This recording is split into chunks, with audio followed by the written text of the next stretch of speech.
Hare Krishna, dear devotees, please accept my humble obeisances. All glories to Srila Prabhupada.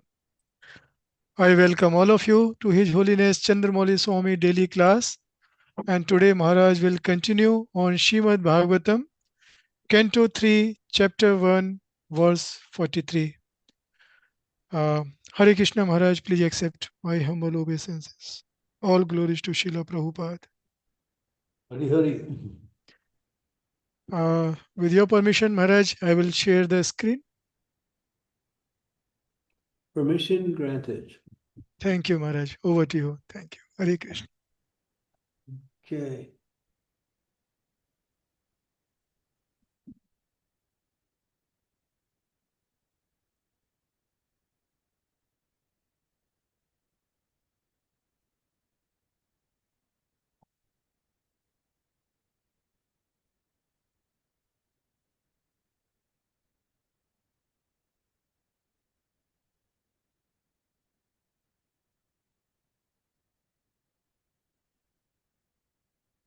Om Namo Bhagavate Vasudevaya.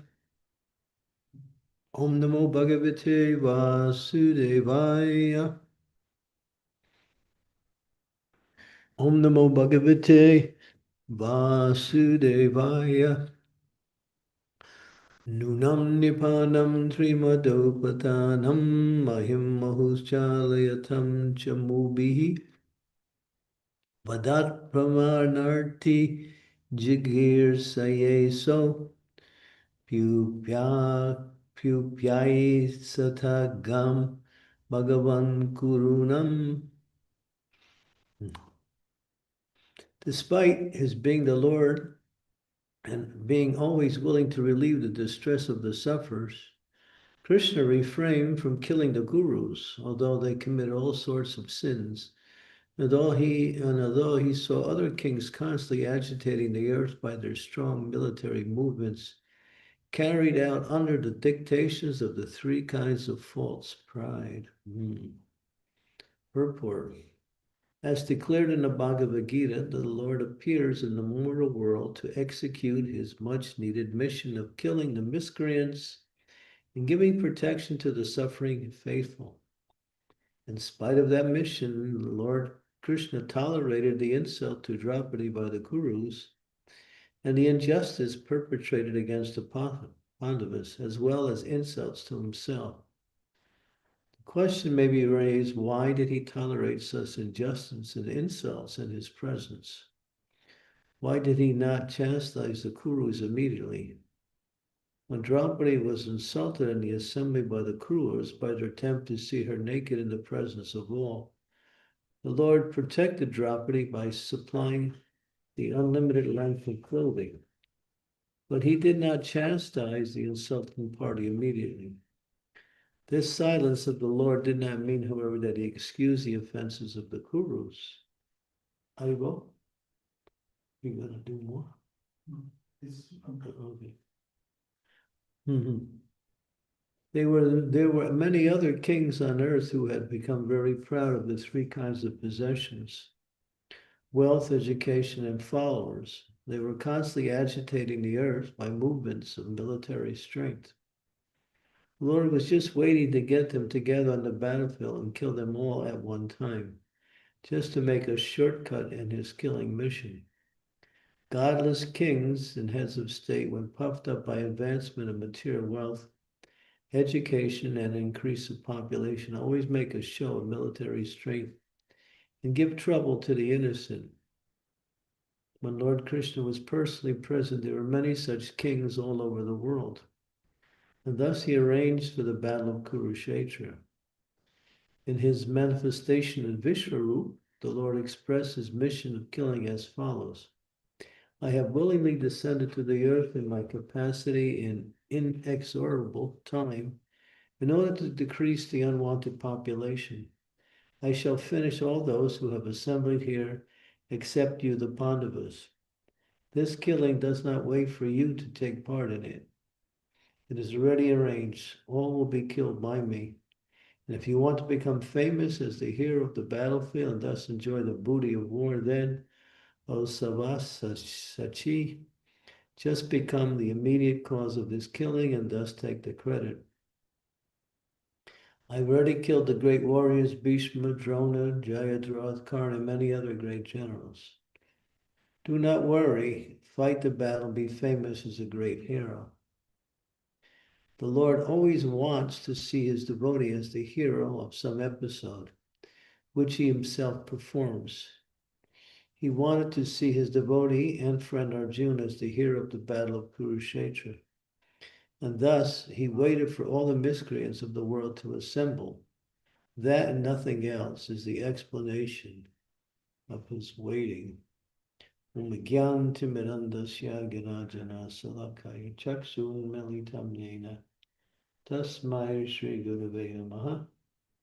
Nama Om Vishnu Padaya Krishna Prastaya Bhutale Srimakte Bhakti Vedanta Swami Niti Namane Namaste Saraswati Devi Gauravani Pracharine Nirvisesa Sunyavani Pasyatya De Sutarne Vanchakalpa Tarubhischa Kripa Sindhu Bevacha Titanam Pavanebhyo Vaishnavebhyo Namo Namaha Sri Krishna Chaitanya Prabhu Nityananda Sri Advaita Gadadhar Srivasari Gaur Bhaktivinoda Hare Krishna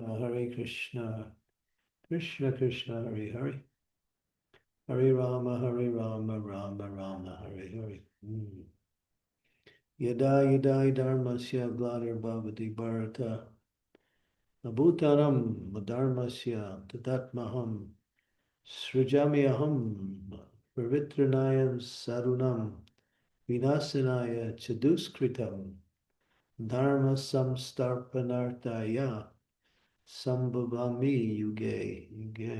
This is the mission of the Lord.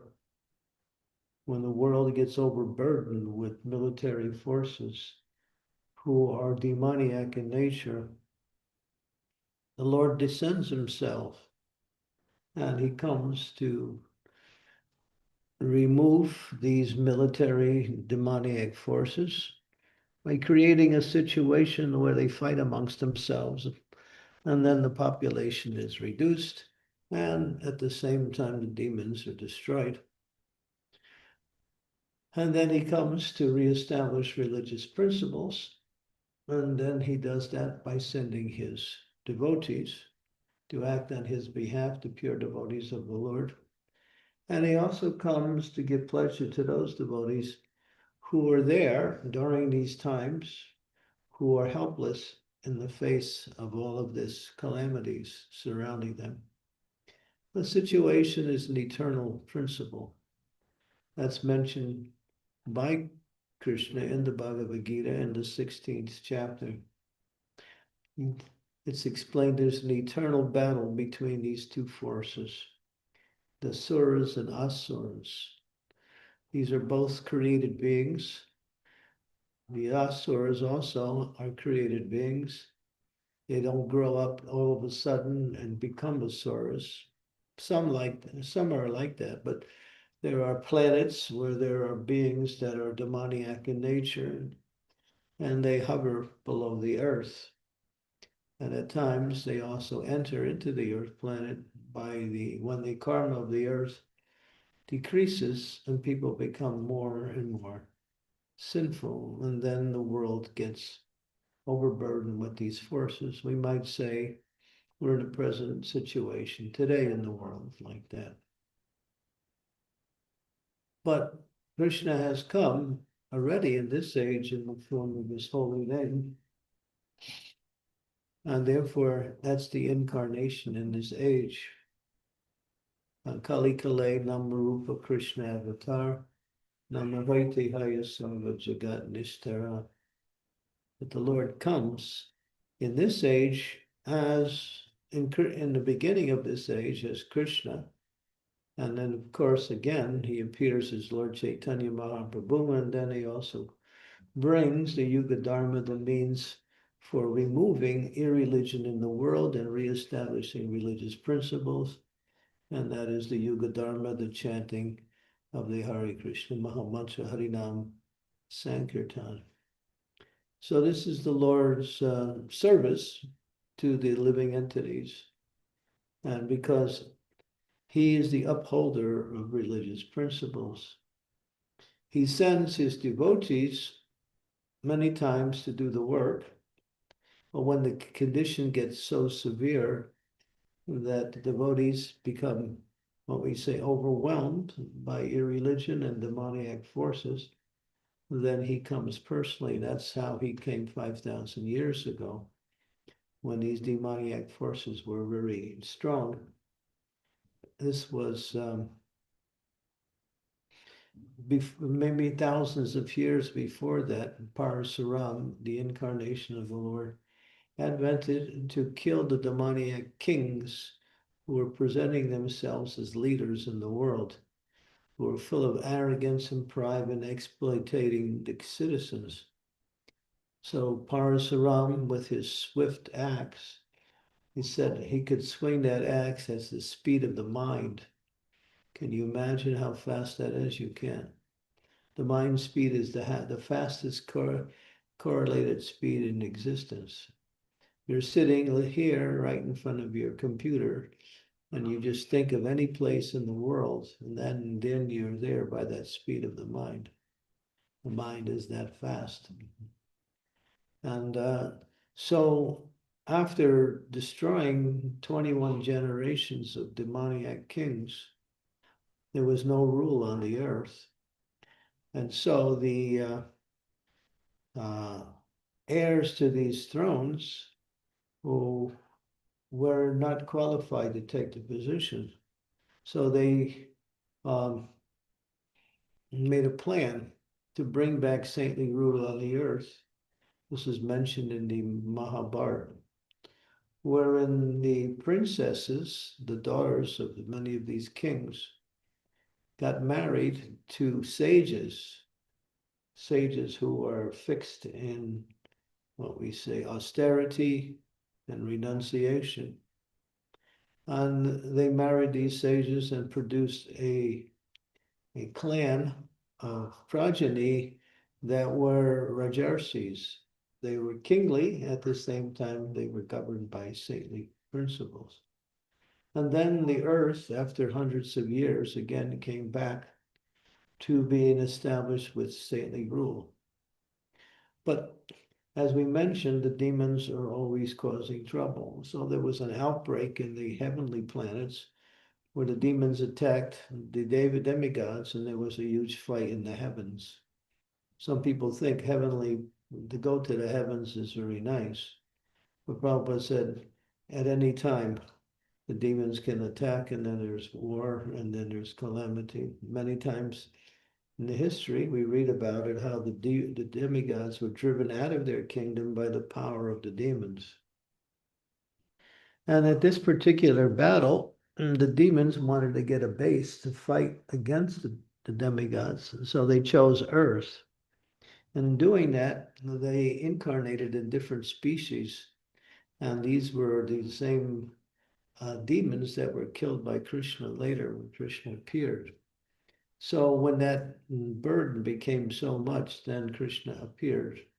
Because Mother Bhumi, overburdened by demoniac forces, along with the demigods, went to the shore of the Milk Ocean to pray to Lord Kshirodaksha Vishnu to please incarnate and save the earth. And he did, and that was Krishna. He personally came in his form as Krishna, the Supreme Personality of Godhead. And that's what we read about in the Shastras today, Krishna's appearance. So these are the things that led up to his appearance. And of course, After he left, he established saintly rule again, but as time goes on, the tendency of in the material world as things go down. And again, the demoniac forces start to rise up again. So this battle between demons and godly, the asuras, is eternal. As long as there's a material world, there will be battles between these two, either what we say cold wars, hot wars, or wars of political, maneuvering. We have so much competition between these two types of people.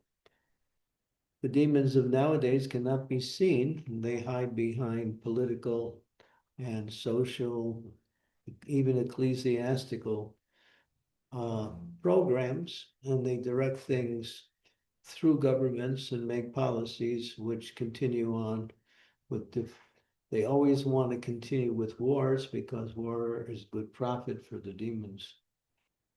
So anyway, this is here we see the battle of Kurukshetra, what happened. The Pandavas were being harassed and Krishna protected them. But he didn't retaliate against Duryodhana and his forces. He waited for the right time. When all of the assembled kings were on the battlefield, and then Yudahi Dharmasya, then he arranged for the Pandavas, the righteous leaders who were being exploited, to take the throne again.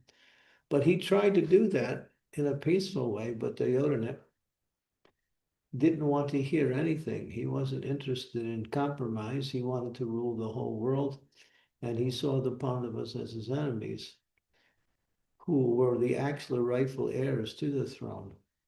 And so there were so many intrigues, putting them in a house of black and then burning the house, sending them into forest for 13 years. Also, being attacked by Rakshasas while they were in the forest, giving a poison cake to Bhima, and so many things they tried to destroy. But Krishna was always there to help the Pandavas and protect them, because the Pandavas didn't retaliate either. They simply tolerated all of these harassments by Duryodhana.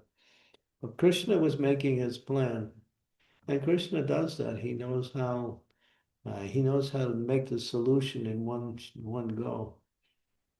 He doesn't do piecemeal little programs. He looks for the right opportunity, and he assembles all the demons in one place, and boom, they're all gone. That's Krishna. And so he will do that again. He'll do that in different forms, either through war or through pestilence, through calamities, through the various types of catastrophes that happen through the earth. So, and therefore, it says here, of course, they're the kings who rule the world. They have a tendency, because they're not guided by religious principles.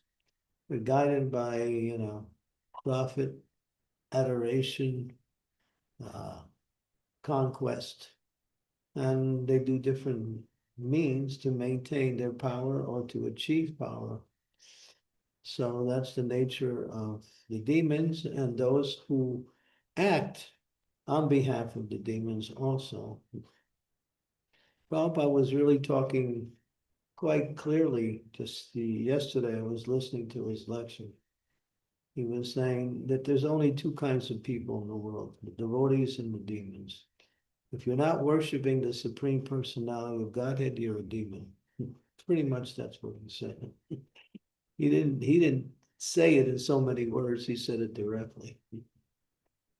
He says, because the goal of life is to worship the Supreme Personality of Godhead and achieve the goal of life by going back home, back to Godhead. And those who have another desire, they are considered to be demons. They work against religious principles. Or even if they're not consciously working against believers, their lifestyle actually is a challenge to the actual goal of life. And so these persons also will be, what we say, destroyed in due course of time. Only the devotees will triumphant. As long as we stay fixed in our devotional service, whatever calamities happen in the material world, the devotees will be untouched by them. Just like the Pandavas, although they were harassed, but they were never put into a situation where they were destroyed. Krishna always protects his devotees. Prabhupada was speaking in one lecture. He was talking, this was in 1972, he was explaining how in this present age of Kali, the demons are increasing and they will continue to increase. He said, but we have nothing to worry about. You might find some disturbances in your lifestyle, but ultimately Krishna's there. And he gave the example of how Prahlad Maharaj was harassed so many ways by his demoniac father, but Krishna was always there to save him. How Devaki was harassed by her brother Kamsa, but still Krishna arranged for Kamsa to be killed and the devotees to be protected. Gotiya Patichani Hiname Bhakta Pranashyati. Krishna always protects his devotees as long as the devotees stay chaste to Krishna. And that protection doesn't only come from physical harm, but he protects the devotees' Krishna consciousness. He says, I carry what you lack, I preserve what you have. You remain fixed in your devotional service. You'll never go down in your spiritual life because I am always there to guide you towards the goal of life. So Krishna is a very active part of our process of Krishna. Not only he becomes the goal, he's not just a neutral goal who's sitting and waiting to accept our services and our devotion. He's actively helping each and every devotee to come forward in Krishna consciousness by supplying what we need, the protection, the insight, the intelligence, the ability. He's giving everything for those who surrender unto him. And so what is the process of surrender? Krishna says in the Bhagavad Gita, don't think you can be successful by any other means. Only by taking shelter of me will you be successful in all your activities in life. He says, abandon all varieties of religion. He's not saying give up religion, but giving up all of these other ideas on how you can be successful in life and simply take my shelter. And then he said, don't worry, don't fear, don't hesitate. So devotees, when they make Krishna the only goal in their life, then whatever else they are trying to achieve will automatically be manifested by the mercy of Krishna. Krishna is he is the ingredient. He's the purpose behind the ingredient. He is the protection that allows the ingredient to develop into success. He's everything for a devotee. The devotees, all they have to do is stay focused in their devotional service and follow the processes given by the spiritual master and preach Krishna consciousness to the conditioned soul, especially in this age of Kali, where people are suffering tremendously. There's a large group of people who are being influenced by the demoniac culture, and they're looking for solutions on how to become free from that. Some of them are pious, some of them are mixed pious and impious, but they're searching for a way of life where they can somehow survive amongst the calamities created by the social, political, economic, and programs that are going on in the name of progress in Western culture, mostly. Of course, that Western culture is now filtering into other cultures, which are not Western culture, and people are adopting these same ideas. So it's like a disease that is spreading. But as it says here, we see the example. This particular purport is the pattern for understanding how Krishna works. In due course of time, he will assemble everything, and then boom, all the demons will be destroyed. We don't know what his plan is or how his plan is going to fulfill. He tells us one thing: spread the Hare Krishna Mahamantra everywhere. And this will be the astra. This will be the Shastra. There is Shastra and Shastra. Shastra means scripture, Shastra means weapon. What is the weapon? And that is the chanting of the Hare Krishna Maha Mantra. We're not on the battlefield like the Pandavas, where we are on the battlefield of life, and on our ammunition and our military is the association of devotees, the books of Srila Prabhupada, the chanting of the holy name, and the strong desire to spread that same message to the conditioned souls. And then the army of devotees will only increase and the demons will gradually become eliminated through the mercy of the Lord. He's always in control, Krishna. Sometimes it looks like the demons are in control, but he gives them some leadway to go on with their propaganda and their nefarious activities up to a certain point, and then everything changes. Okay, it's an interesting, and Prabhupada was talking about this. He was talking about when the calamities come, what do we do? He's probably said we have our holy dams like Mayapur and Vrindavan and places similar to Mayapur and Vrindavan where devotees can take shelter, engage in devotional service, and invite the conditioned souls to come into the Dham and become what we say free from the calamities of the material energy, and then engage in their occupational duties and ultimately take up Krishna consciousness. The whole plan is already explained and it's already being played out to some degree. So you're in the middle of a nice, interesting situation. When we read about what happened in the Battle of Kurukshetra, we see the correlation between what is happening today also. There is this constant fight between these two forces.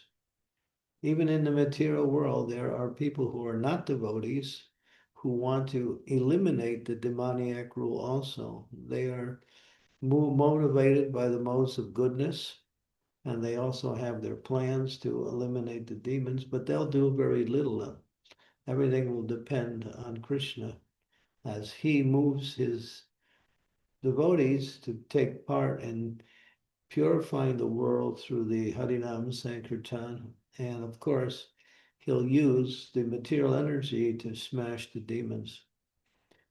And that's already been predicted by Srila Prabhupada. He said the next major conflict in the war will be between demons and demons. Demons will fight each other and kill each other, and then preaching will be very good after that. Okay. Hare Krishna.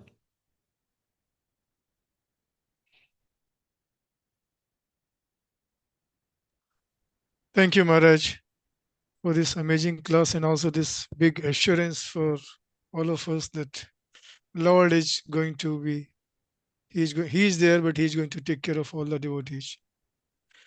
Yeah, Uh, Chaitanya Prabhu. uh, Hare Krishna, dear devotees. If you have any questions, comments, realization, uh, you can raise your hand. Also, you can type in chat window if you can't speak, and I will try to speak on your behalf. My humble request to devotees, there are 30 devotees online. If you can please switch on your video if possible. It's the amazing way. It's a very nice way to interact with Maharaj. I would also want to make an announcement. I have a most amazing pastime that happened here in Mayapur about a month ago. I'm going to read it to all the devotees. It is quite amazing. So I'll read that towards the end of our discussion. So don't leave. Don't miss this pastime. It is unbelievable. Sure, Maharaj. Even I also just got one similar kind of things today in the God Family group, and I'm really like kind of feeling ecstasy that this is possible in this Kali Yuga. So thank you. Yes, Sridevi Mataji, please go ahead. Please accept my most humble obeisances, Guru Maharaj. All glories to Srila Prabhupada. I'm quite intrigued that you mentioned right in the beginning that those who do not worship Krishna are to be considered demons. Now, and you also said that Srila Prabhupada directly said this.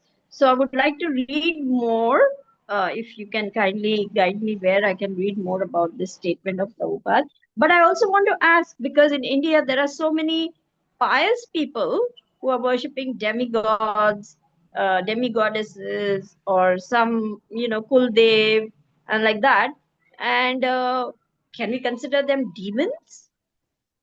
Prabhupada's using scriptural reference to say that there's only two kinds of living entities, asura and asura. Those who serve and worship the Supreme Lord, and those who do not. So he's making a very what we say clear-cut division as explained between the two types of people. So I was also thinking there must be people in the middle who are neither in neither category. But Prabhupada didn't say that. And it's in the series where he's speaking about Ajamil. It's in the 6th canto, I believe. The first chapter, towards the end of the first chapter in the 6th canto, around verses 40, 41, 42, somewhere around there. You can look up the text. He talks a lot about the discussion between the Yamadutas and the Vishnu duties over the situation with Ajamil, who owns the soul of Ajamil. And Prabhupada, yeah, I was a little amazed that Prabhupada made that clear distinction. So you'll see that Prabhupada will do that sometimes. He'll just, it's either you're either Krishna conscious or you're nowhere. Because Wow, that's what he's saying is, what is the goal of life? The goal of life is to worship and serve the Supreme Personality of Godhead. So those who don't know the goal of life or don't engage in the goal of life, their destiny is what we say, uncertain, very dark, we might say. So you can read it if you do a little research. I can't remember the exact verse. It's a series of, it's around verse number, I don't know, 6-1, somewhere in the 40s, 45. You just go through the text, you can find it. If you bring up the text of these different verses. It's interesting too. Prabhupada gave so many classes on that section in different places around the world. And he's repeating the same points because he's saying the same verse in different places. So I've been listening to this for the last 2 weeks, this one section, and it's really amazing what Prabhupada is basically saying in terms of what is actual Dharma and what is adharma.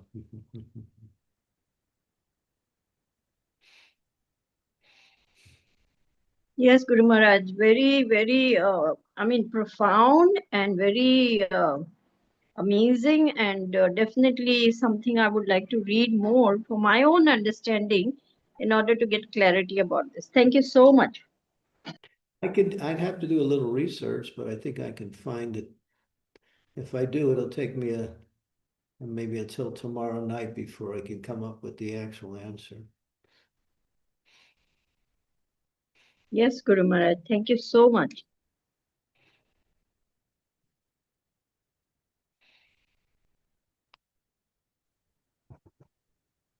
Thank you, Maharaj. Maharaj, you mentioned 6.1.42 something, 40 to 46. Yeah, I mean, I have to look at my situation here. I don't know. Give me a minute. I can sort of hone in about whereabout it is. Big land season, this party, that party. It's around 6-1, 39, 40, 41, around there. It's a class in Los Angeles also in 1976 or 75. Thanks, Maharaj. Thank you.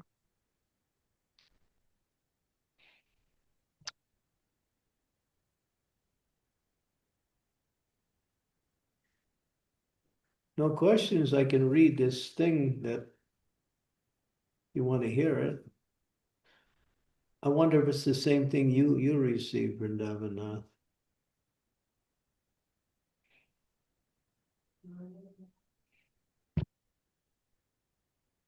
Yes, Maharaj. I'm not sure. It's about Mayapur. Yes, yes, Maharaj. You want me to read it? Yes, Maharaj, please. Okay. Please listen. This is really amazing. Keep your attention. Because it's a little long. It'll take me at least 5 minutes to read. Hare Krishna, please accept my humble obeisances. All glories to Srila Prabhupada. My name is Kartik Chandra Das, and I am a disciple of His Holiness Shivaram Swami. I would like to share with all the devotees an extraordinary and unexpected experience that occurred in Mayapur. An incident that appears to be both miraculous and deeply auspicious. 29 November, around 10 p.m., we were returning from Belpukur Madan Gopal Temple after a Vaishnav Seva there. While crossing a large banyan tree, I suddenly felt as though something was standing in front of my motorbike. I immediately stopped, but there was no one visible. A moment later, I heard a whisper close to my ear. I looked around and saw no one. Feeling unsettled, I started the bike and returned. Later that night, I had a vivid dream. I saw a lady dressed in a red sari with red bindi and red kumkum. She spoke to me in Bengali, telling me that she needed Ganga water to be offered to her in order for her to be liberated. When I woke up, Ramanuj, my godbrother, who was also staying with me, showed me a recording he had made while I was asleep. Apparently, I had been murmuring a Bengali poem in my sleep. The poem described a kunda where Mahaprabhu used to bathe and stated that within this kunda, a deity was waiting to be found and rescued. The poem also said that whoever rescues this deity would immediately establish Nitya Seva, and whoever is keen to take darshan of the deity with sincere devotion would receive Krishna Prema. I had no recollection of saying any of this, yet the recording was clear. What I said in the recording, and this is what he said. He said it in Bengali, but here's the English translation. The Kunda where Gaur Chand took bath. In that place, there's a glorious deity. Whoever rescues this ancient form, they will immediately establish Nitya Seva. Whoever will have inclination to take darshan of the deity, that person will surely get Krishna and be liberated. In the morning, me and my godbrothers and devotee friends began trying to identify which kund Mahaprabhu used to bathe in. Within research, we found references to 3 places: the Ganges, 1, 2, Gaur Kund, near his birthplace, and 3, a Sarovar near Kolavechur Sridhar's house, where Mahaprabhu would bathe and play when tired after kirtan. We decided to take Ganga water to these locations and sprinkle it, thinking the lady might be a wandering spirit seeking liberation. After Mangalarti, we went to Kolavechar Sridhar's house near the Jagannath temple. We planned to go to Gorakund next. I sprinkled Ganga water around the area where the Sarovar used to be.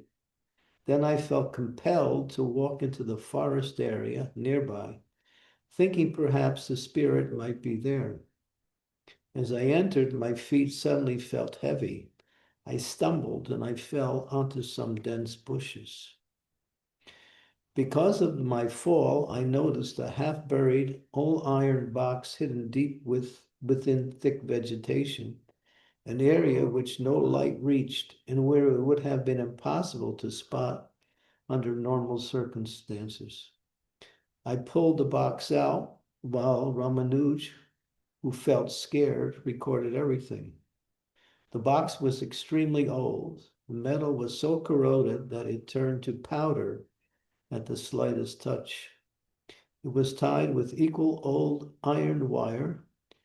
We discovered a deity, heavily rusted, old and damp, tied with the wire on the box. When we freed the deity, we saw that it was a form of Meenaksha, Devi, Parvati. Inside the box, wrapped in the decomposed cloth and cotton, we found a very ancient small Gopal deity, rusted but intricately carved. Both deities were clearly very old. Later, His Grace Jananivas Prabhu came to our apartment where we took the deities. He came and saw the deity of Devi. He identified her as Pradamaya, the same deity described in Srila Bhaktivinoda Thakur's Navadvip Mahatmya. He said that Bhaktivinoda Thakur had written that Pradamaya would reappear in Mayapur, after which Mayapur would again flourish. He said she is the proprietor and owner of Mayapur, Navadvip Dham. Jananivas Prabhu immediately began kirtan in front of the deities. The secretary said Jananivas Prabhu led a kirtan again after 2.5 years. His Grace Jananivas Prabhu instructed us about the worship and also said there should be a temple built for her. I informed my Guru Maharaj, His Holiness Shivaram Swami Maharaj, and he was very excited to hear about such divine incident. He gave instructions for the proper worship and service. Later, His Grace Krishna Chaitanya Prabhu, His Grace Madhavahari Prabhu, and other exalted deities also came and took darshan of Pradamaya and Gopal. Pradamaya has finally arrived in Mayapur, and Mayapur will flourish again like its ancient glories. It's significant that she arrived at the time before the inauguration of the TOBP, and I felt fortunate and humbled that she chose me and my devotee friends for such a historical service. Seeking blessings in the dust from the lotus feet of all the Vaishnavas, your servant Kartik Chandra Das. And there's pictures of the deity, Gopal. He's really small. And there's another picture of the deity of Pranamaya, Prodamaya, who is, she is Mahamaya, or she is actually Yogamaya, the controller of the Dham. So pretty interesting, huh? Because it's predicted, this was predicted by Bhaktivinoda Thakur, and now it manifested just about a month ago.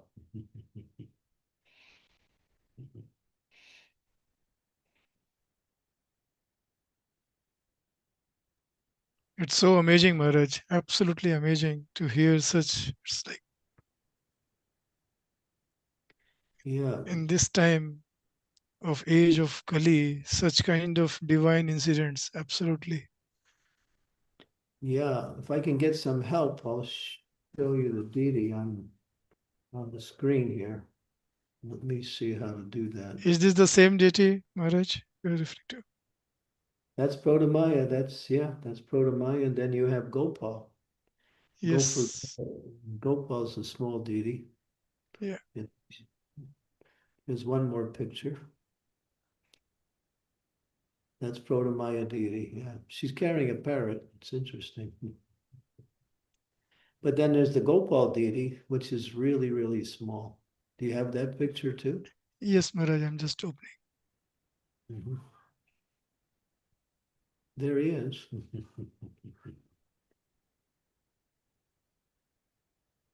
Although he's covered with rust, being in the forest for hundreds of years, still his form is quite clear. It's very unique because he's having laddu in both of his hands. Normally, even Laddu Gopal have laddu in one hand. And he's dancing too. And he's dancing too, yes. Very unique.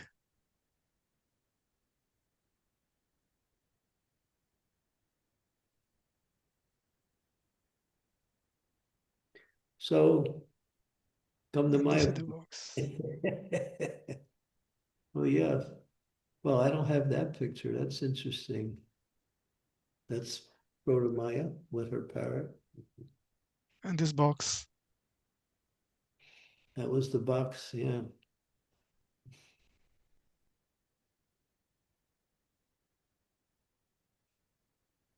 It's really interesting that she has a parrot in her hand, Guru Maharaj. Yeah, what does that signify? Shukadev Goswami? I don't know. I mean, I'm just speculating here. I don't know either. That will be maybe revealed after certain people see the deities. They'll be able to understand what the significance is. Mhm. Amazing. Just amazing.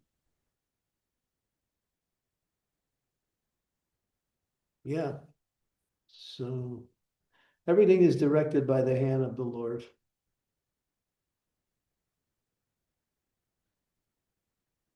And Krishna told Arjuna, all these men on this battlefield are already killed.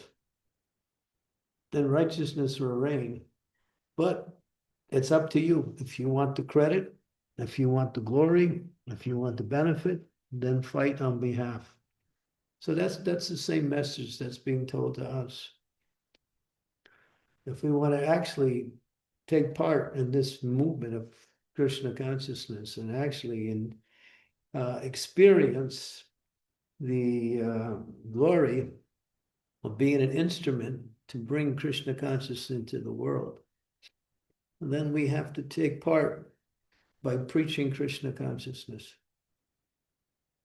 And if we do that, then we will not be just a sideliner watching, but actually a participant in the drama of Dharma, again, spreading throughout the world.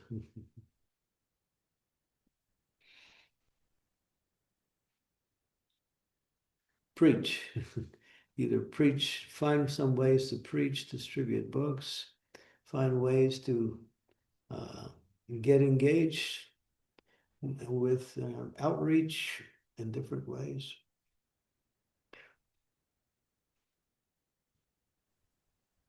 Thank you, Maharaj, to share this wonderful, amazing, divine incident. Thank you so much. Maharaj, may I ask one thing related to this? This Prodha Maya, like I have heard Yog Maya or Purnamasi in Krishna Lila, but who was Prodha Maya in the uh, Gauranga Prabhu Lila? It's the same person remanifested, that's all. There's only one Yoga Maya, she manifests in different forms. So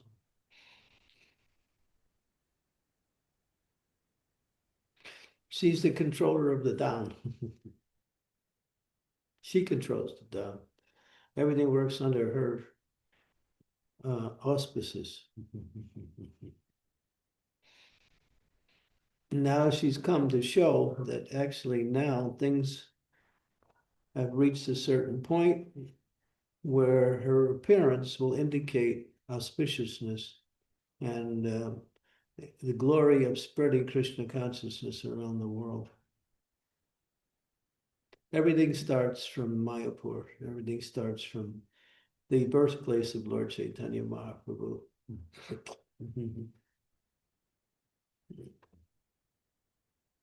So she's the same as Simantini Devi, who performed austerities and meditated on Lord Chaitanya and then had a vision of Lord Chaitanya. She's also called Praudamaya. In Rajapur, we have that murti of Simantini Devi worshipping Lord Chaitanya and gaining his darshan. Yeah. That's the same Guru Maharaj? The names are different, manifestations of forms may be different, but the person is the same.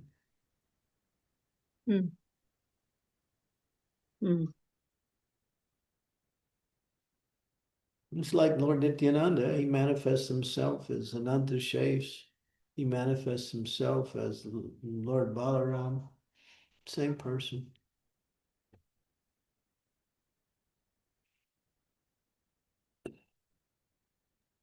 To me, it's amazing that two young devotees receive such wonderful special mercy as to discover them and begin the process of establishing their worship and seva and glorify them like that. He was It singing. must be very, very special young souls who have taken birth to assist Srila Prabhupada in this great movement. He was Madhavendra Puri of this age. singing in Bengali while he was sleeping. And he had no recollection of what he was singing or how he was fast asleep, but he was singing, and it was all recorded by his friend who happened to be there and recorded everything he said in the dream. And everything he said in the dream actually led to finding the deity, actually. He had no recollection of anything. All he was an instrument, that's all. They are friends of Prahlad Maharaj. He's Very good friend special of soul. Prahlad Nashinga Prabhu. Maharaj. Friends. They are friends of Prahlad Prabhu. Oh, he's Okay. saying same thing. Okay. Prahlad Nasringa, are you there? Yes, he's here in this call. Where is he? I saw him a minute ago. Did he disappear?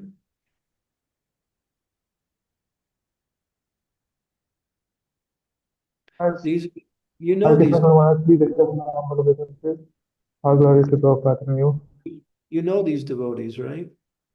Yes, we used to serve in Kolkata temple together. They are wonderful devotees. Mhm. I got to see the BTs in the video call and saw the recording also. He was singing the same song that he described. So, yeah. Good. Yeah.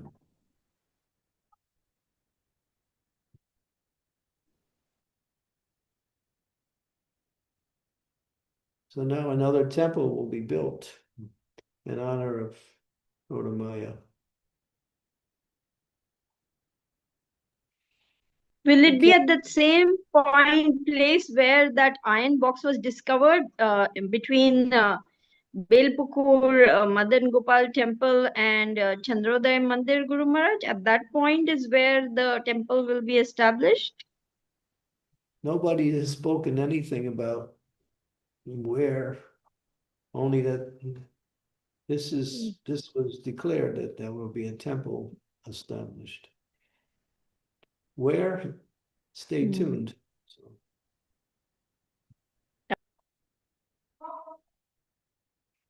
Good. Do we have any more questions? Yes, Maharaj, there is one question from Sakshi Mataji in the chat. She is saying, Hare Krishna Guru Maharaj and dear God family, please accept my humble obeisances. All Guru Srila Prabhupada. Question is, I was wondering what strengths or drives the demons? Lust, anger, greed, enmity, envy.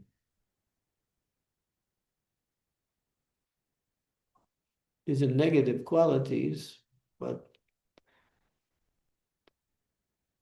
the soul by nature is pure and has only good qualities, but when the soul it comes in contact with the material energy, it develops material characteristics. Now, these same good qualities have become transformed into selfish, self-interested qualities. Just like we say that lust is simply love of God diverted away from Krishna towards the material energy. That's all. That's why Krishna says that this lust is the all this devouring sinful activity of this world, because it's powerful. Love of God is very powerful. But when that same love, that energy of love becomes polluted by selfish interests, by personal sense gratification, then it turns into lust. And lust is the desire to enjoy the senses in different ways. And when it becomes strong, it turns into anger and all of these other qualities. Anything to satisfy my senses. As Prabhupada said, the demons will do anything, they will do anything. They'll kill their own brothers, sisters, mothers, fathers, whatever. They'll do anything to satisfy their own. We can't imagine that type of consciousness, nor should you try to imagine that type of consciousness. But it's love of God turned upside down.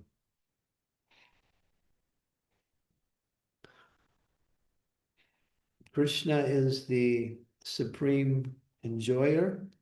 He is the supreme controller. He is the supreme maintainer. He is also the supreme destroyer. So when the living entity wants to take the position of Krishna, they act out these same roles on the material level, controlling, enjoying, trying to maintain others and destroy others when others don't want to be maintained by them.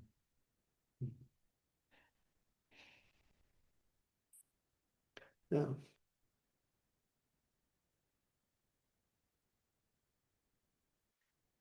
It's a shadow of the reality. The reality is bhakti, or pure love for Krishna. When that energy gets diverted away for selfish interests and is directed towards the three modes, depending on what mode it connects with, that is the severity of that deviation.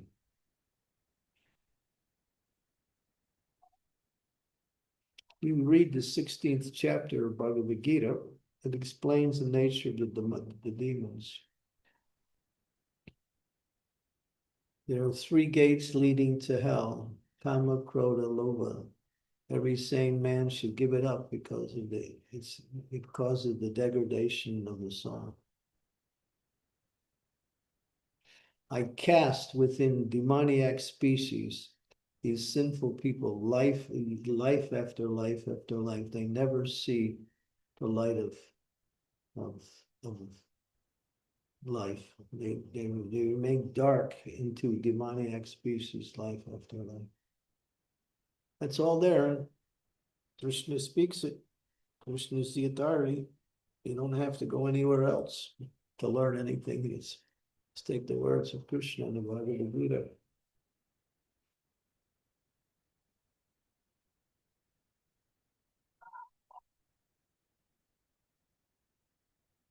This is the material world. So Prabhupada said, don't stay here. Get out. He said, you never know if you stay another birth, Kali Yuga will also progress.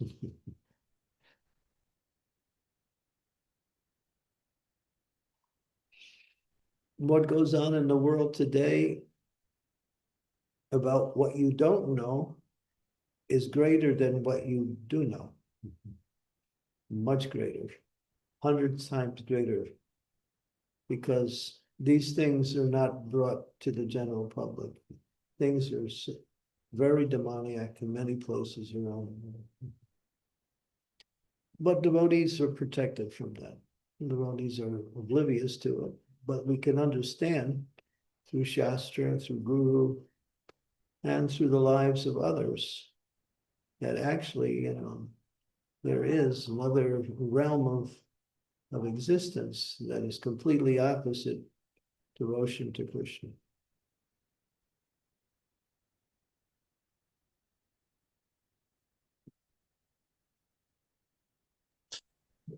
Amritana Mataji, you want to go ahead? Hare Krishna Guru Maharaj, my humble obeisances, all glories to Srila Prabhupada. Thank you, Guru Maharaj, for the wonderful incident you described today. It was a very nice pastime which has happened actually. We are looking forward more to what comes next. Thank you for that. My question was, when there is an attack of Maya on a sadhaka, there are two things I observe. One is you make endeavor and to avoid what is being attacked on, and other thing is we see that in the mood of sakshi bhav. We just witness it. We don't react on it or respond to it. So how to understand when to endeavor and when to have a sakshi bhav? You want to have, what's that last word you said? Sakshi bhav. Sakshi bhav means you just witness that thing. You don't respond or react to it.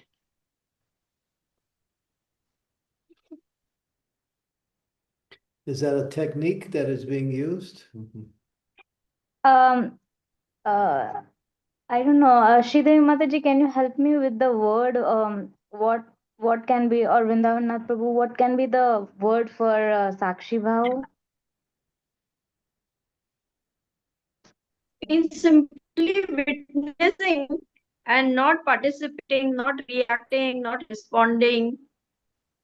That's the Sakshi means witness. Well, I think it's a matter of intelligence to discern what will be the ideal outcome by either reacting or not reacting, or taking part of it or remaining a witness.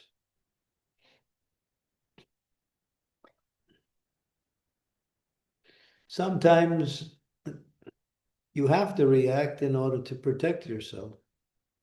And sometimes protection comes by avoiding any reactions. So there's a discrimination that needs to be applied.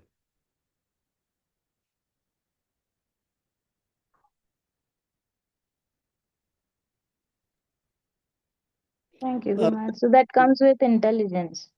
A lot of times, sometimes people want to bother you with nonsense, and they'll just keep saying things. You just, every time you respond to them, it doesn't work. So another tactic is just don't respond.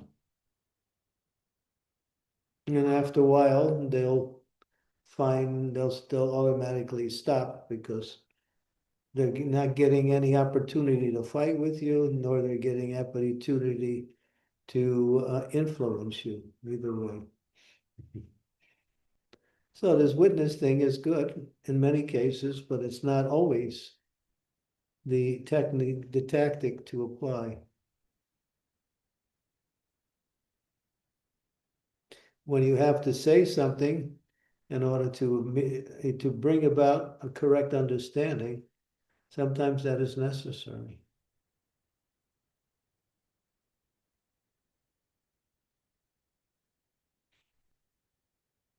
Just like it says, if you allow people to exploit you, that's also a sinful reaction for yourself.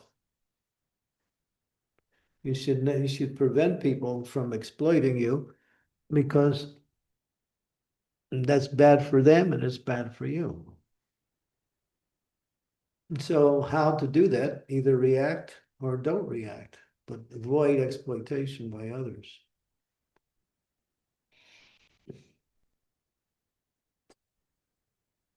Prabhupada made a statement.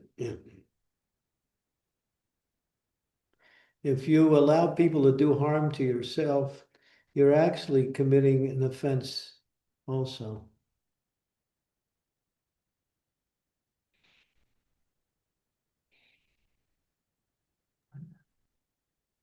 Thank you, Gurmaj. This is quite interesting thing which was not in my knowledge. Thank you. The Pandavas didn't react, but they got the protection of Krishna in all circumstances. Krishna was there every time to make sure that Duryodhana, all of his plans foiled in trying to destroy the Pandavas. When Draupadi was being, declothed in the assembly of the Kurus, what did Krishna do? He supplied unlimited sari. And when the Dhritarashtra and Duryodhana arranged for the Pandavas to go into the house of lack, and Vidura came and warned them that what was happening, and they dug a tunnel underground. And then when the house got set on fire, they weren't there. They had escaped through the tunnel.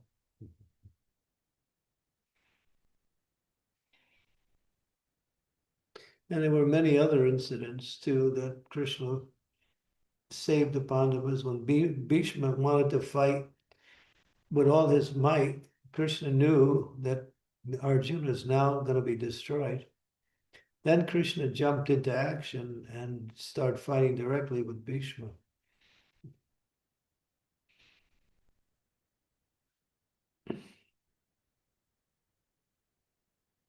When Draupadi wanted to, when Gandhari wanted to make her son, his whole body is steel, simply by gazing at his body, Krishna foiled that plan, which was later the reason how Duryodhana was destroyed in a fight with Bhima.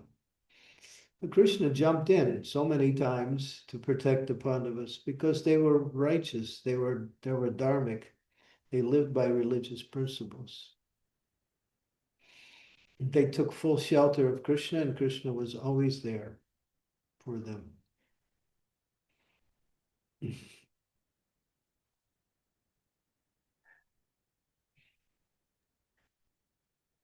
So if you're a devotee, you should see that our success in our execution of devotional service means to work according to religious principles and depend on Krishna's mercy.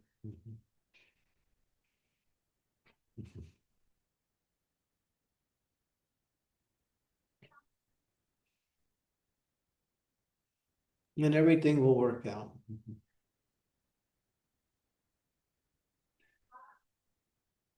Yes, thank you, Gurmaj. And self-care is the part of it, Gurmaj. Is it?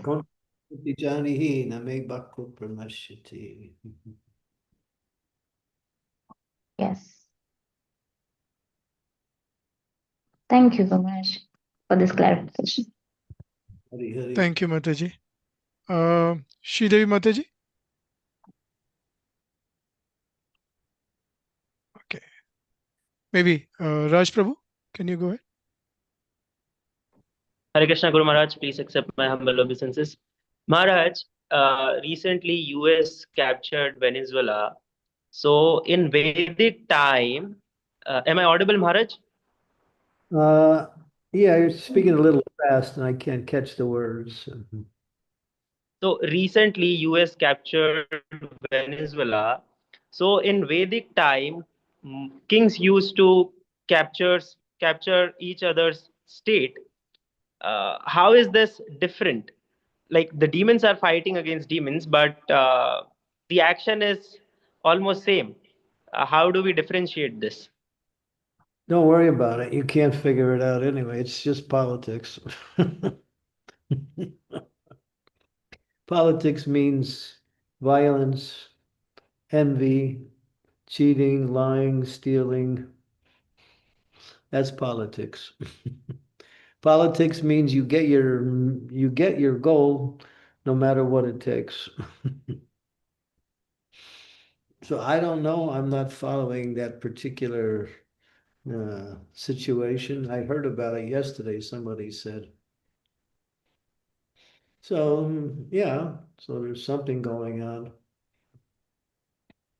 No, what I wanted to know, Maharaj, is in Vedic time, kings used to capture each other's state. So is that something according to religious principle, or is it demonic to capture other people's state? When demons capture other demons' state, I don't think there's any religious principles that are involved. It's just full-fledged politics. It's not motivated by any dharmic motive. That conquest principle is there also.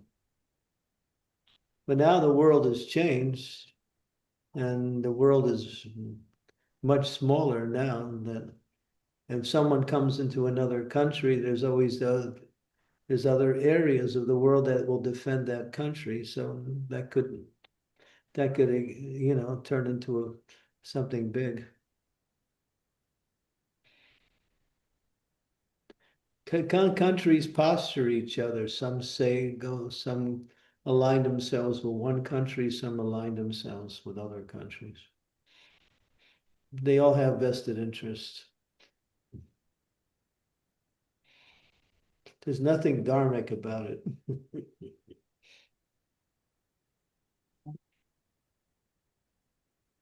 It's not, there was, what you're saying is conquest for the sake of expanding their empires. But here it looks like conquest for some economic reason.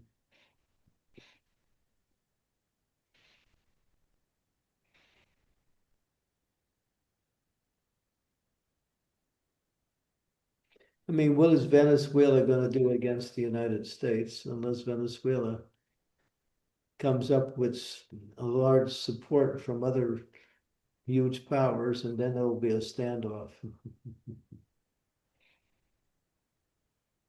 Yeah, Venezuela is just a tiny little country. What can it do against the United States military? Nothing.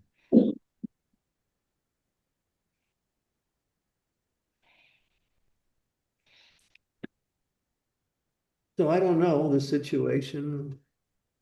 I just heard about it. So. But don't look for anything dharmic in there. It's not. It's just politics, economic adventures. Now every day wars are fought over economics to gain natural resources.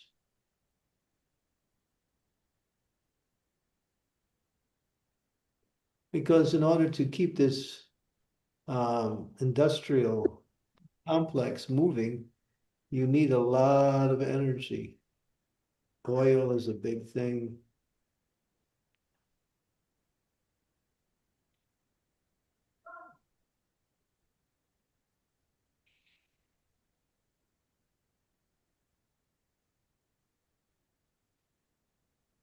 Okay. Shridhar Mataji, you have, Yes. please go ahead. Guru Maharaj, I have a question regarding what Krishna is saying to Arjuna, that become a hero, you take the credit, you become famous, you enjoy the booty, etc. Now, when we engage in devotional service, we are encouraged not to look for these things, not to try to enjoy the fruits. So, why is Krishna talking like this? Well, you should follow what you say and then let Arjuna follow his dharma as a Kshatriya. Okay, all right. If you want to be a Kshatriya, then you can also aspire for what he's going for. No, Guru Maharaj, I'm just asking because I'm too stupid to understand. You're trying to find fault with Arjuna.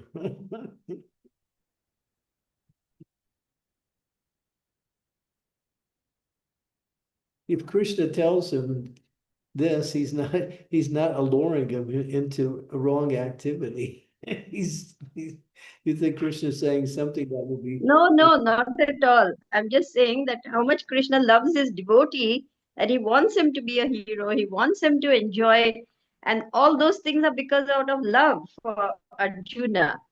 right. So But as you rightly said, we are not. yeah, he also loves you. So do your service nicely, and you'll also be successful in Krishna consciousness. Yes, Guru Maharaj, by your mercy only.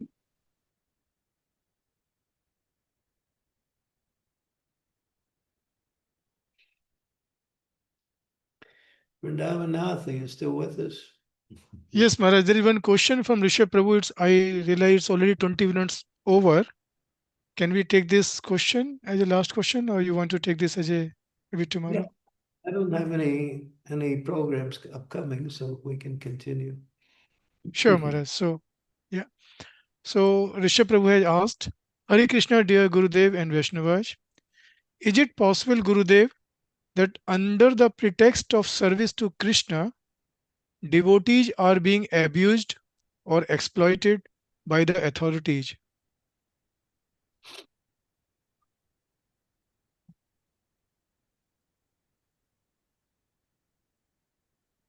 I mean, everyone has their choice. If you're an authority, you're there to guide people, to give them what they need to do their service, to engage them in. If an authority is exploiting, then he's not qualified to be an authority. But then again, what is exploitation? That sometimes, from the authority's point of view, it's not, and from the person involved, it is. So then there's a contention. I'm being exploited. No, you're not being exploited. So then you have to work that out. So you have to be sure that actually there is exploitation going on before you can say that.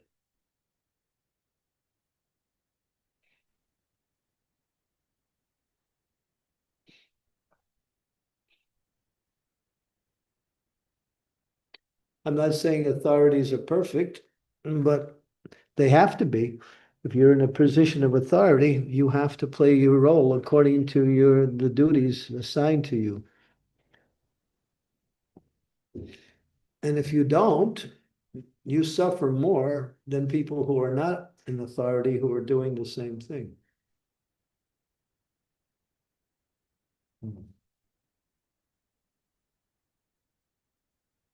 Those who present themselves as authority but don't act as authority are like policemen, or like thieves who dress up as policemen. So that's mentioned in the Sri Upanishads. Turn to verse number 9 in Sri Upanishads.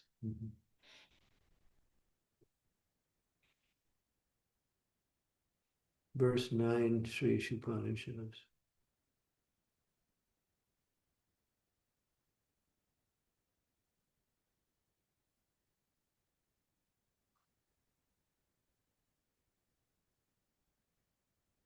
Yes, Maharaj, I'm just sharing.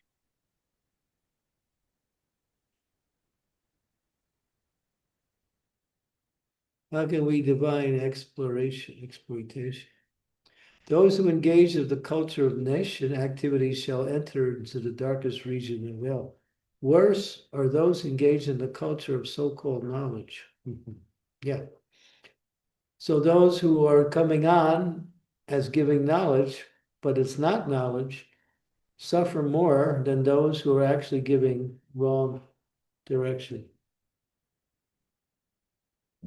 So what's your question, Rishabh, about exploitation? Why don't you get on the video and start speaking something so we don't guess about what you're trying to mean here?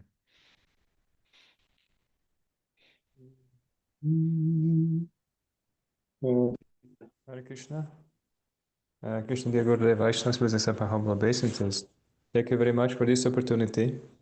I was, because it's a kind of a thin line understanding that that Krishna consciousness, it's a spiritual progress, it's a spiritual process where person is voluntarily accepting the process, he is voluntarily taking up the services, trying to engage himself willingly.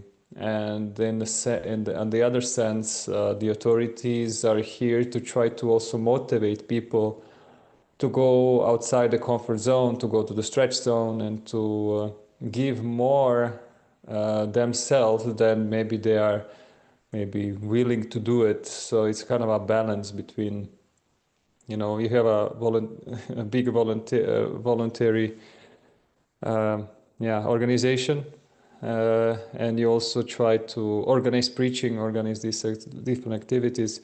But it kind of seems that it's like a thin line when we gonna start to abuse each other instead of serving each other in many sense, and because we are not pure, because of the envy and everything. So I'm just kind of thinking, Maharaj, do you have any maybe thoughts how to kind of define when a person becomes exploited while he's trying to actually Well, it didn't sound like you were talking about exploitation. If the authorities are pushing you to do more, is that exploitation? It doesn't sound like. If you can do it, do it. If you can't do it, then do what you can do. Prabhupada spread the movement like that. He put people in situations where it was difficult, but they did it. And because they did it, they actually spread Krishna consciousness. He sent one young man to Germany all by himself. He sent 3 couples to London with no money to open up the whole London, and they did it. Prabhupada told the BBT in Los Angeles that I have 15 more books I want printed in a month on Chaitanya Charitamrita. I want them done in 1 month. Devotees were doing 1 book every 2 months. Prabhupada said 15 books in 1 month. The devotees were aghast. They thought, this is impossible. When they said to Prabhupada, it's impossible, Prabhupada made that famous statement, impossible is a word in a fool's dictionary. Prabhupada pushed us, but he was always there to help us at the same time when he was pushing us. If you don't push, people get lazy. People get complacent.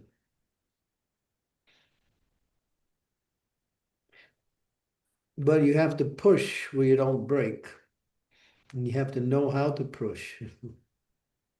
Prabhupada knew how to push.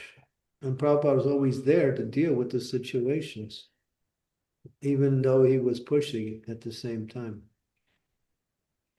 This movement came because Prabhupada pushed us.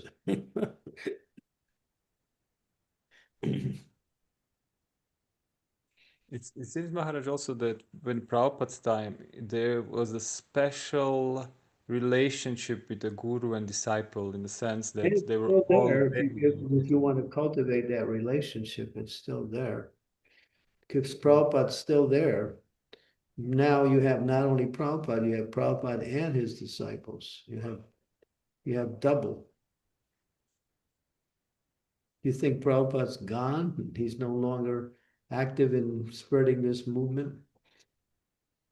He's there. You have to be a little bit, what we say, aware of the fact that Prabhupada is still pushing this movement to spread in different areas. Lord Chaitanya is giving the formula, Prabhupada's doing the pushing, his disciples are taking what he's saying and pushing others. But Prabhupada said, push, but don't break. That's all. If you don't know how to push, then don't push. But it's the duty of the leaders to encourage their disciples to take on more responsibility, to become better at their services. Mm.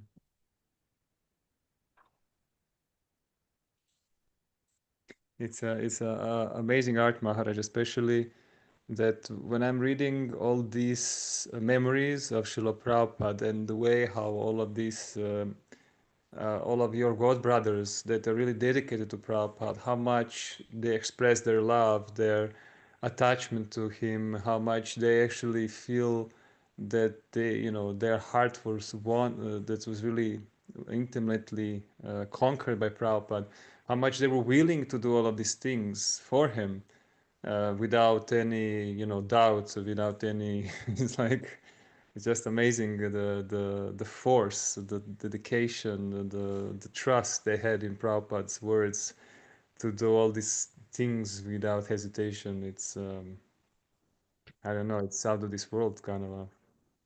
It takes sacrifice to spread Krishna consciousness, not just philosophy, but sacrifice. Look what Prabhupada, you think Prabhupada didn't push himself? He pushed himself beyond anybody could possibly push. He was undergoing heart attacks, but he didn't give up his mission. No, he was doing what he was asking us to do, but he was even doing more. He was not only pushing himself, he was pushing us, and he was always there to help us when he was pushing us at the same time. Through letters, through phone calls, through just his mercy that was coming by way of the devotees trying to please Srila Prabhupada. Srila Prabhupada's still there. You can have a direct relationship with him, read his books.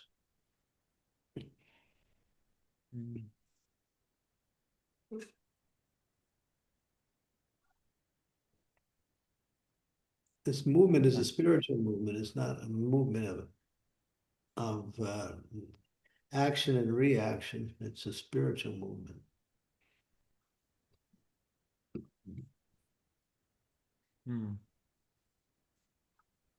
So I'm pushing all of you, preach. Don't sit in your house and just chant Hare Krishna and flip your chapatis and cook your sabjis and think, I'm happy. Go out there and preach. Get out. The world needs it. You also need it too. Either join a preaching program or start your own, but do something. It's Lord Chaitanya's mission that everyone take up the mantle of spreading Krishna consciousness in some form or another. You can't be happy simply just trying to maintain your own Krishna consciousness. You'll never be happy. It'll never happen because it's not the way this movement is formulated. It's formulated by outreach. Those who are enjoying Krishna consciousness are those who are actually active in bringing Krishna consciousness to others.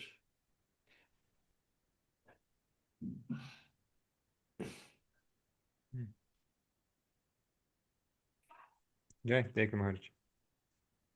You read this book, it's called Sankirtan Amrita by, just came out by Navina Nirda, a book distributor for more than 30, 40 years.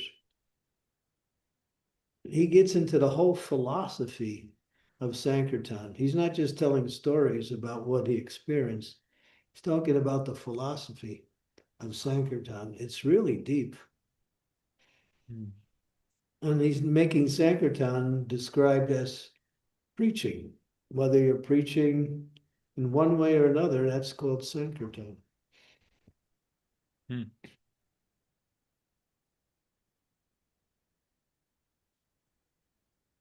Maharaj, it seems like regarding Sankirtan, the same way how we cannot, we cannot say that somebody is advanced just because he chants more rounds.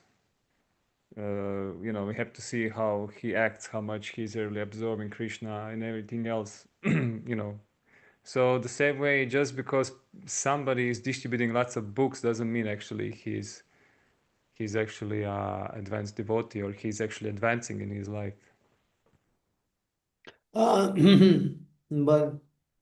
if he's distributing a lot of books, that means he's empowered to do that.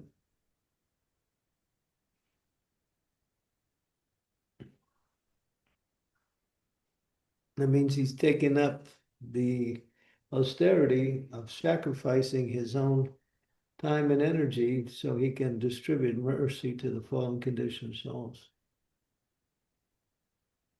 Mm. When you realize the happiness of others is your own happiness, then you'll start moving. When you think that, well, you're happy and I'm happy, well, our happiness is not related. No. Your happiness depends on making other people happy. Especially Krishna and Guru. Yeah.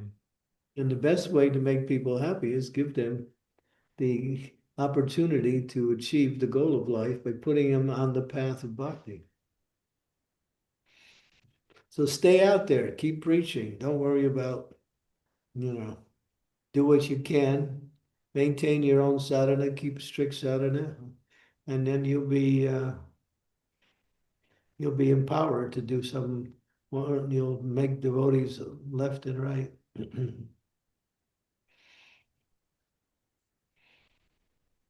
It's not easy to preach, Maharaj. It's actually You said it was easy. But if you put mental blocks into your mind and saying it's difficult, then you're already defeating yourself.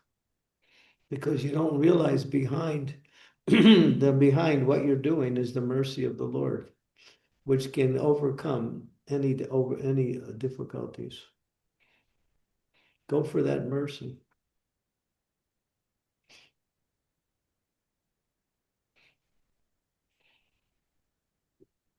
Mukhan karoti vachalam pangu lagate girim yat kripa karatham bande dina. What is the last line? Shiguru Shri dinatam. Guru Dinatarin. That is powerful. That is a fact. And look at this Krishna conscious movement. It's spreading like wildfire. Why? Because people are diving deep into the mercy of Sankirtan outreach.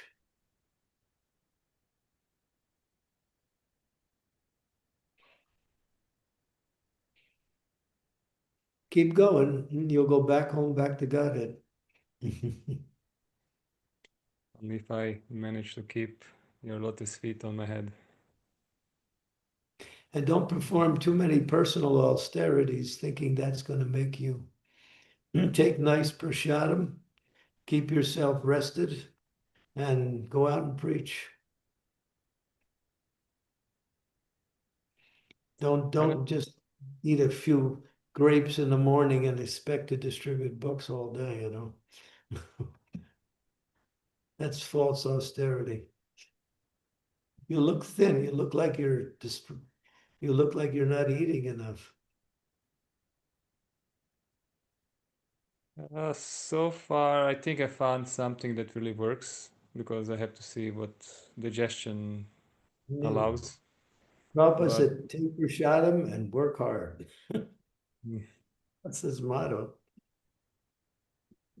yes, and study Shastra because the only thing that Krishna is showing me that the activities we are doing so far in the way that we are doing so far is not enough.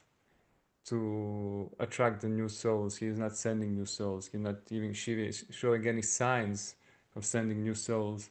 So I'm just trying to text my brain what needs to be adjusted in my Well, preaching and yeah. what it seems like what you're doing is planting seeds, that's all. You need a follow-up program. Planting seeds is step one. And then once the seeds get planted, then they need to be nourished. And bringing people to the temple, bringing people to programs, making contacts with them, taking their phone numbers, keeping in contact, like that. Sri Adwaita in Exeter in UK, he's by himself there. He's got a whole group of students that are coming to programs. They're chanting, taking prasadam. He's got a full-time job, but he does this also at the same time.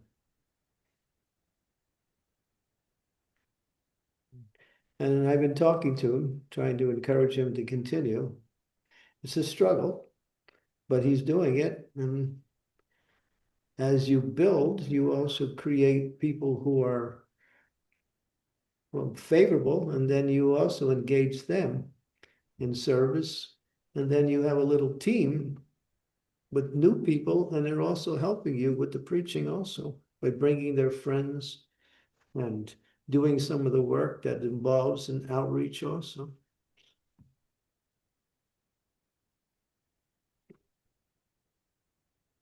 It's a process. You just have to stay. You'll get results if you stay fixed in your practice. It's just a matter of time. I'm sure the results. I'm just trying to figure out what adjustments I need to do to be qualified. So I can see that the impact is much more vivid, much more deep, and Krishna's giving me signs that yeah, go to this direction. Yeah. Because real preacher is, let me see Critique Maharaj. critique yourself and see where you can improve, see where you need to change, work on it. Because people don't know how much austerities you are doing, Maharaj, just to, do what your service. It's not like, just sit on the Vyasasana and speak. I'm simply trying to answer your questions, which is really the biggest austerity right now. I'm sorry, Maharaj. Thank you. Thank you very much. I am not going to quit that for sure. I just want to adjust things properly so I can satisfy. You're in a good position to get the full mercy of Lord Chaitanya. And if you get that, you are back home, back to Godhead, even while you're still in this body. Get that book. It's called Sankirtan Amrita. Read it. It's really, really powerful. It's I have a it, lot. Maharaj. The whole philosophy of Sankirtan. It's not so much just going out there and teaching techniques and describing stories. He's telling the whole philosophy of Sankirtan and how it develops, how it works, how it's all encompassing. It's really, really interesting. The book's available. It's called Sankirtan Amrita by Navina Nirada. Yes, got it. I have it, so I will start reading it. Thank you, Gurudev. You have the book, huh? Yes. Yeah. Sit down and start reading it. Start at the beginning. Looking forward to improve my Sankirtan philosophy for sure. Thank you, Maharaj. Jai all these Vaishnavas. Thank you. Is this the same Maharaj book, The Nectar of Shri Krishna Sankirtan by Naveen Nirad Das? The Nectar of Shri Krishna Sankirtan. Released on 31st August 2025. Yeah, and it's the only book I know he's written. So yeah.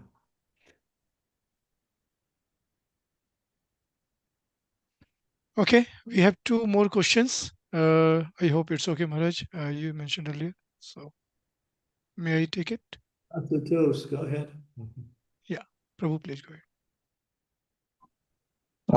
Hare Krishna Guru Maharaj, please accept my humble obeisances. All glories to Srila Prabhupada and all glories to all the Vaishnavas and you. So, Maharaj, my question was related to a specific health condition I'm going through right now. And it's the fissure condition I'm going through. And I consulted recently with an Ayurvedic doctor back in India. And in addition to all the recommended diets and medicines and regulatory, the lifestyle changes, she like asked me a question like, how many rounds are you doing? And when I said 16 rounds, she actually instructed me to either stop those for some days or at least reduce that for some days because that is one of the reason it is causing heat, like too much heat in my body. So and that was very uncomfortable question and conversation, Maharaj, but wanted to check what is if there is something you can suggest on this. Causing too much heat in the body. Huh? Yeah, I mean, I was not even expecting that question and that conversation to kick off because he was, recommending all the things like how to cure the local area of the body, how to cure your digestions and everything. And then suddenly she asked, like, do you do japa? And I said, yes. How many rounds? I said 16. So she told, it is actually a conflicting topic, but you need to reduce. You need to check with your Guru Maharaj or whoever you feel most comfortable, because that is one of the reason. It creates too much heat in the body, and we need to first fix the reduction in the heat, and then we can cure everything. So that was in addition. It's not like it's a replacement, but My, she my, said, advi- my advice would be to go to another doctor. okay, sure, Guru Maharaj. Anyway, we want some heat because it's really cold. Yeah. But she's using some kind of material formula. It's not gonna, yeah. So see what another doctor says. Yeah.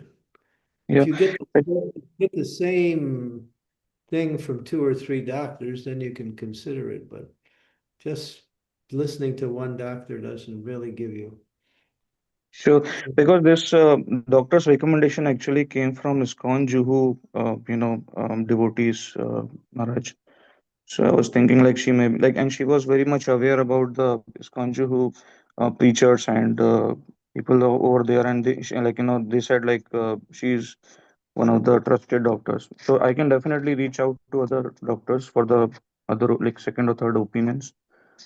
Just wanted to. I'm sorry if I'm like creating any offense for like asking this question, Maharaj, but just wanted to get a clarity on this. Go to my doctor. I have an Ayurvedic doctor. He's in Ujjain. His name is Dr. What is it? Vineet. Beneath. Vineet. I'll give you a phone number. You can call that phone number and you can talk to his assistant, tell him your situation, and he'll talk to Dr. Vineet and he'll give you some suggestions. And if it's possible, you may be able to go there and get some treatment. Sure, Maharaj. I'll send you an email, Maharaj. You can send like share that number. Yeah, I'll send you the number of his assistant, whose name is Vyasadeva. So, Sure, Maharaj. yeah. Do you have my contact? Yes, Maharaj. Yeah. Okay. Thank you, Maharaj. Hare Krishna. Hari Hari. We have Gauri Priya, who is now online. I can't give you any Mahaprasad online. Yes, Maharaj, I understand. I'm sorry. Little bit health issue, that's why could not manage today. Hare Krishna, please accept my humble obeisances. All glories to Srila Prabhupada and all the Vaishnavas. I hope my network will be fine because it's going to switch off soon. But I will just ask the question. How can one develop a mindset of serving others So this service mood, basically. And how can one adjust? How can one develop the mindset of serving what? Serving others. Serving So others. the serving mood. Yeah. So how, what? Am I audible properly? Yeah. Mhm. Yeah, how can one adjust one's attitude so that the happiness of others come first rather than focusing on achieving one's own goals by exploiting others? Well, it comes with a heart filled with compassion. But that compassionate heart can develop through hearing from great souls about the importance of serving others and the benefit of serving others. Also can come by way of increasing the quality of our chanting, which will inspire us to do more in Krishna consciousness.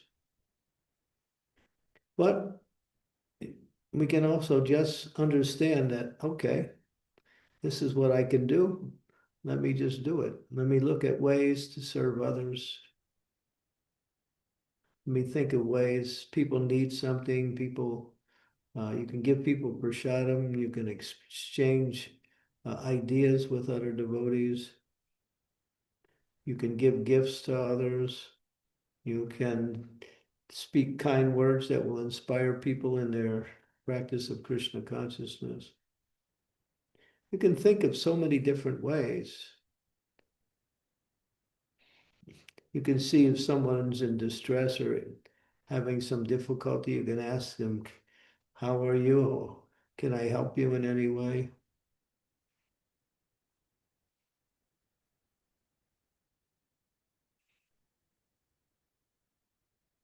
You could carry books with you wherever you go and find an opportunity to give a person a book or carry prasadam with you, do the same. It's a mood that you develop. It's a desire you adopt.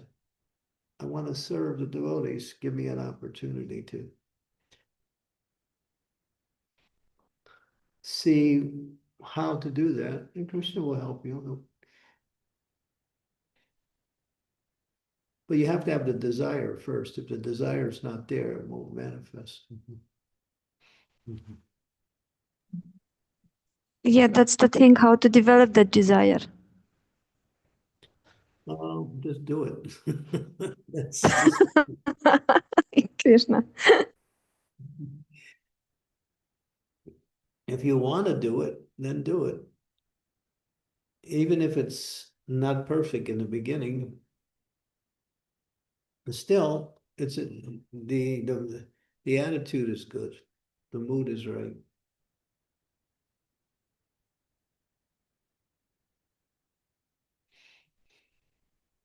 Prabhupada was also concerned about devotees' health, and he spoke so much to devotees on how to take care of their health. A lot.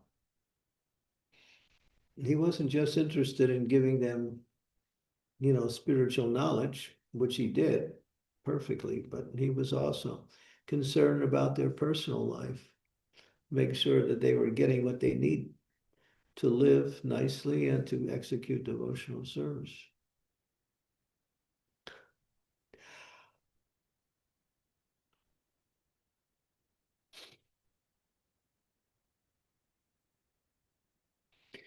He would always check the temples to see what the devotees were eating to make sure that they were getting the proper prasadam.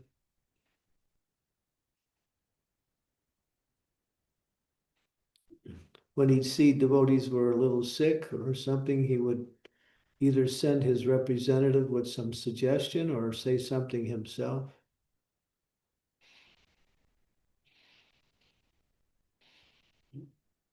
When you get into the mood of service, then it doesn't limit yourself to one way of serving. You think how to serve in so many different ways.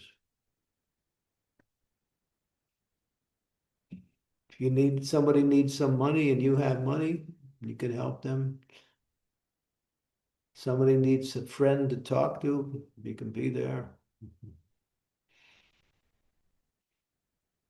You're a nice person. You get along with devotees very nicely, so people like you, so you should be easy for you.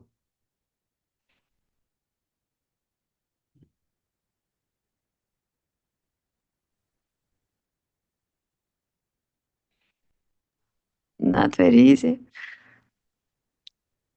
Maybe there's That's a fine. little language barrier, but that's all.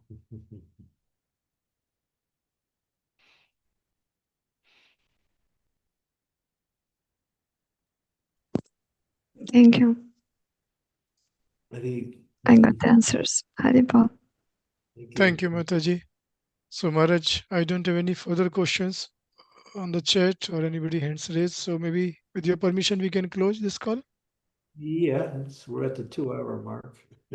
Yeah. Okay, so So- let's see. Tomorrow is Monday, and we'll see you. I'll be here. I should be here every night for the next 3 weeks. I don't see any reason not to be here. So anyway. So thank you, Maharaj. Thank you absolutely for this amazing class and also that divine incident which you shared. Absolutely, it's kind of brings the goosebump. So thank you so much. Also, thanks devotees for being there. Shrimad Bhagavatam की जय, शिला प्रभुपाद की जय, अनंत कोटि वैष्णव वृंद की जय. Haribol, I shared the video. Yeah, Asutos, don't forget, just send me a message and I'll send you that phone number. It's a phone number of a devotee. Sure, Maharaj. Thank you so much, Maharaj. You know what? I can give you the phone number right now. In the chat, Maharaj? I'll just give it to you right over the Zoom here. I can give it to you right now. Are you in India? No, Maharaj. I'm in US, Charlotte, Maharaj. Oh, and you're getting doctors in India? Yeah, so I already consulted some specialists and PCPs and all. Like I have gone through almost 4 doctors here, Maharaj. And then in the conversations with devotees, they asked me to get in touch with some good Ayurvedic doctors because now I'm at a point that it's been more than 2 months, and doctor is now suggesting me. I have a consultation on Wednesday to assess for the surgery. So I definitely that's a last option I would want to consider. I'm not in a favor of the surgery, Maharaj. Let me give you the phone number. His name is Vyasadeva. Write this down. Yes, let me write it down. You ready? Yes. +91. Yes, Maharaj. 975. 975. 466. 466. 6551. 6551. +91 975 466 6551. Correct. That's Vyasadeva. Very nice devotee. He is the assistant of Dr. Vineet. He's a really great doctor. At least I think so, anyway. Sure, Maharaj. I'll definitely take a consultation with him. Okay, good. Tell Vyasadeva I sent you the call, so it'll make it better, easier. Thank you so much for your mercy, Maharaj. I will contact him. Hare Krishna. Should I share the video, Maharaj, which Prahlad Nrsimha Prabhu has shared about this today divine incident, or should we leave it for the video of Kartik Chandra Prabhu discovering these deities? Oh, there's a video? I didn't know that. Yes. Yeah, go ahead. Yeah, the Ramanuja took the video. Okay, go ahead. বাইরে বার করো তো বের হচ্ছে না আটকে গেছে Can devotee here see that? Yes.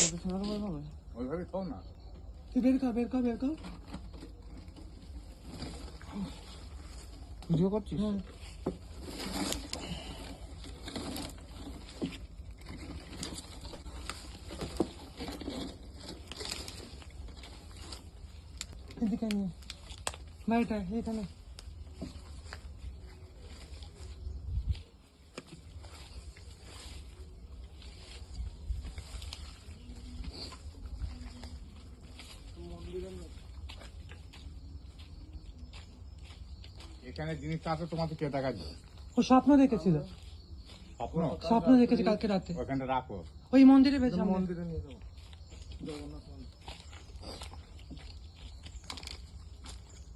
Jagannath মন্দিরে।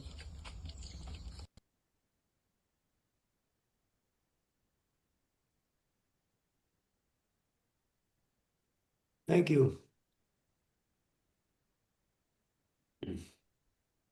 There is one. I shared you WhatsApp, Guru Maharaj. Also. Okay, good. Thank you. Okay, I have to disappear. See you all tomorrow.